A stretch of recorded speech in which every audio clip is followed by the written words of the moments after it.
Okay, so this is Nurturing Wisdom, Women into Our Learning, letters from the Lubavicter Rebbe. Let's see where I left off. I'm going to start about the relevance of Gemara. Regarding writing, if you're unsure which Gemara to learn with an 11-year-old girl, if possible, you should arrange to learn discussions that have practical relevance. You can study the categorized as study for women, as explained by the Alter Rebbe. At the end of the chapter 1 of the Halachos Talmud Torah, there are numerous tractates and discussions which follow the guidelines importantly. She's approaching her 12th birthday, the age of accepting the yoke of mitzvahs. This is from Igris Kodesh.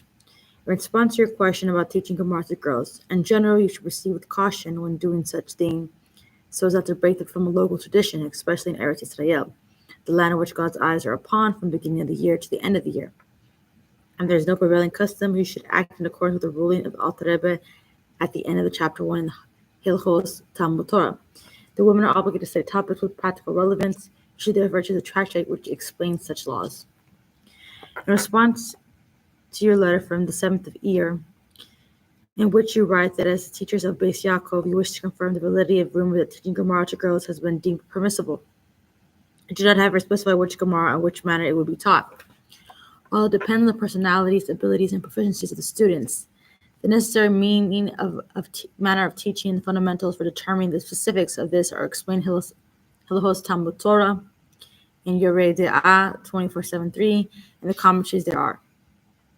The summary and final conclusion can be found in the end of chapter 1 of the Alter Rebbe's Hilchos Talmud Torah. Women are obligated to learn the laws which are relevant to them, such as the laws of nida and immersion, salting meat, the prohibition of yichud, etc. Women are commanded with every non-time-bound mitzvah, and like men, with all the negative mitzvahs of the Torah and of the rabbis. Additionally, in our era, when the basic principle of religion has been weakened among the public, especially among children, and they have been influenced by disinformation from external sources, the education of girls is absolutely essential. In a few short years, the conduct of their families will depend on them, and they must be taught the beauty of the Torah and become familiarized with the outlook of the Torah on the issue that they will face in daily life. As a wife and as a mother, the trials of the past few years justify the critical need for such knowledge.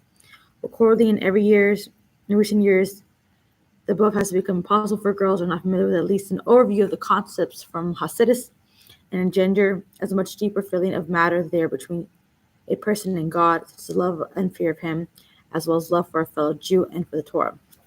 If these ideas are critical for a private man or woman, how much so more are they for educators who have a significant influence on the younger generations and who, the minor mistake or small deviation from proper path of teacher, can severely harm all their students. Elaboration on this is surely unnecessary. In response to the letter from the 21st of Iyar, in which you ask about teaching Gemara to girls, I'm quoting the language of the Alter Rebbe in the Hilchos Talmud Torah.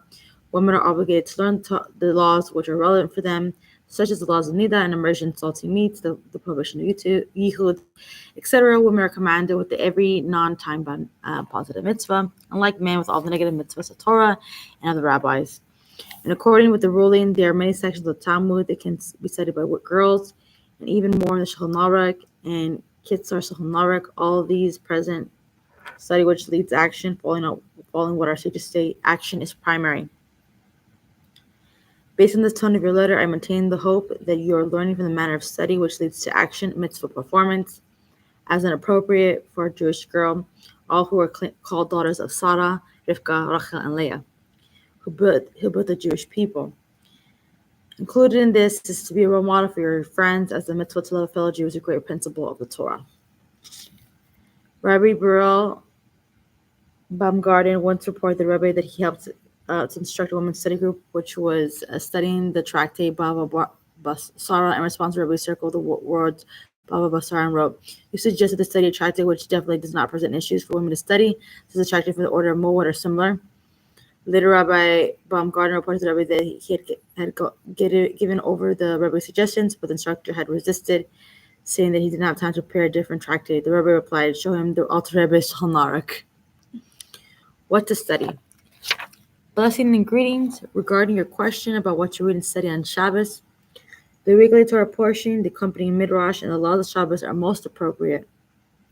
Translation of many of these are available in English. The Rebbe wrote the following response to a study of a group of girls from Eretz Yisrael who arranged Torah sessions while visiting the Rebbe.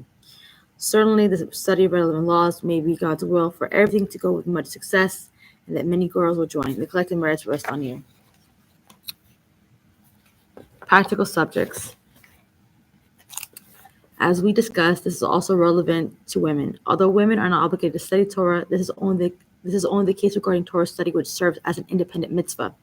However, they are obligated to study the Torah that has practical relevance, as it is important to know what actions a person must or may not do without studying Torah.